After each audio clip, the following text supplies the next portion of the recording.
د پښتون ژغورنې غورځنګ مشر منظور پښتین د پاکستان منافقت یو ځل بیا ښکاره کړ. دا چې منظور پښتین د پاکستان په اړه تازه یو ځل بیا څه ویلي دي، دلته یې له موږ سره په دغه ویډیو کې کتلی شئ. درنو لیدونکو السلام علیکم، وخت مو په خیر. منظور پښتین وایي پاکستان پښتنو سره ښکاره تعصب کوي. د پښتون ژغورنې غورځنګ مشر منظور پښتین وایي پاکستان له هند سره د کرترپور لارې د خلاصولو لپاره بار بار غوښتنې کوي، خو په مقابل کې په ډیورنډ کرښې ټولې لارې تړلې دي. د پښتون ژغورنې غورځنګ مشر وایي شاه محمود قریشي هند ته بار بار د کرتاپور لارې د خلاصولو وړاندیز وکړ او بالاخره دغه لار پرون خلاصه شوه، خو په چمن کې چې د پښتنو د ژوند د کاروبار یوازینۍ لاره ده، پاکستان دغه لارې تړلې دي.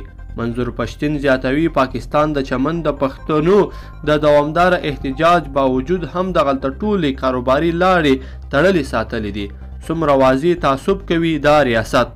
دغه راز د دې غورځنګ رهبرۍ غړی علي وزیر نن د پاکستان پارلمان ته د وینا پر مهال خبرداری ورکړی چې که چیرې پاکستان چمن دروازه د ځایي اوسیدونکو پر وړاندې د کاروبار لپاره خلاصه نه کړي، نو دوی به له اسلام آباد څخه تر چمن پورې لوی لاریون وکړي.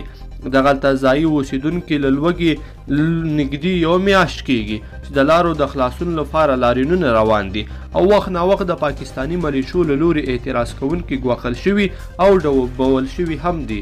لیدونکو په دې هیله چې دا ویډیو به مو راسره تر پایه پورې کتلی وي. که مو خوښه شوې ویډیو لایک کړئ، د سره او چینل هم سبسکرایب کړئ.